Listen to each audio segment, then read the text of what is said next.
Coucou les filles, coucou les garçons, coucou Renaud.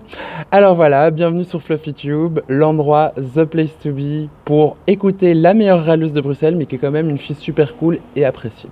Alors, aujourd'hui c'est un tuto un peu spécial, je vais vous parler d'une grande passion à moi, je vais vous parler de théâtre, je vais vous parler de comment monter sa troupe. Alors je vous vois venir, hein, vous allez vous dire encore une blague de derrière les fagots. Bah oui, on en parlera aussi de comment bien monter sa troupe. Mais d'abord, il faut recruter des gens. Et alors, ils sont pas importants, il faut se lancer. Comme disait la précursiste du 2.0 Louvain-la-Neuvois, allez les filles. Donc, on se lance, on se jette, vous trouvez 10 losers avec qui lancer la sauce. Lancer la sauce. Et puis, vous faites votre première pièce, puis vous les baquez après, progressivement, vous les virez. Et puis, s'il y en a qui s'accrochent avec leurs cheveux bizarres, vous leur dites au revoir, vous les envoyez à Paris, je sais, bisous, bisous Madeleine. Et puis voilà, et vous les remplacez avec des gens importants. Donc ça, c'est le deuxième point, c'est super important, il faut bien s'entourer. Alors, moi, je préconise la triade de choc. Il faut quelqu'un de très laiteux pour nourrir le moral des troupes. Il faut quelqu'un de doux aussi pour gérer tout le drama, parce que du drama, il y en aura, croyez-moi. Et puis alors il faut quelqu'un aussi d'un peu juteux pour lubrifier tout ça, pour que la mécanique elle fonctionne bien et qu'elle dure longtemps.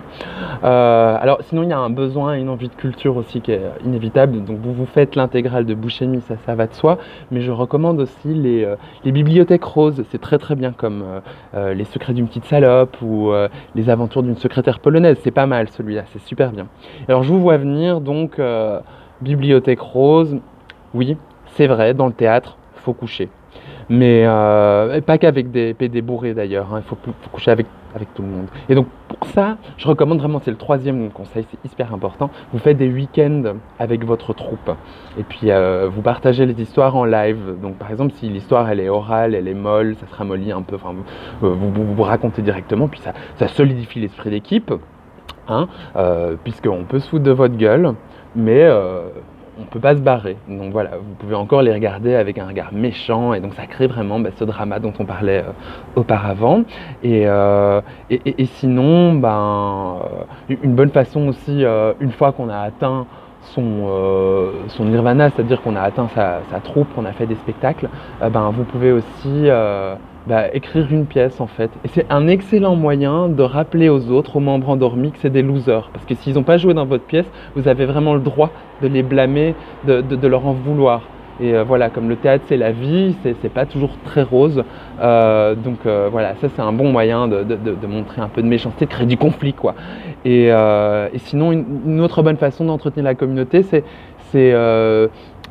d'envoyer des petites vidéos qui ont l'air de rien, comme un cactus avec un membre, je sais pas. Puis alors les gens ils parlent, et puis ils se rappellent de vous, et puis alors ils se disent ah ben moi je ferais bien du théâtre encore. Voilà, donc ce genre de petits trucs aussi, vous voyez, il y a plein d'astuces pour que la troupe elle gère. Et puis sinon le dernier conseil, il faut pas oublier de donner un super nom. Alors moi j'ai une affinité avec la lettre K, quelque chose qui va probablement du début du siècle aux États-Unis, je sais pas trop, mais en tout cas voilà, chez nous on a choisi c'est les quelques-uns, puis on a même changé l'orthographe en cours de route, histoire de vraiment s'affranchir des anciens et qu'on puisse le dire quoi. Voilà, la troupe, elle est à moi, elle est à personne d'autre, et puis ça fait plaisir. Sinon, en parlant de plaisir, notre prochaine vidéo c'est mercredi, c'est à 19h. Il y aura plein de gens cool. Il y aura moi déjà. Cool avec un K, oui. Je vous donne rendez-vous là, puis l'adresse elle va suivre là. Enfin, je ne sais pas trop. Enfin, n'oubliez pas bref. On se voit bientôt. Vous faites tout ce qu'il faut. Vous connaissez la toile. Moi, je connais vos lives, mais surtout, c'est à vous de connaître la mienne. Allez, bisous les chatons!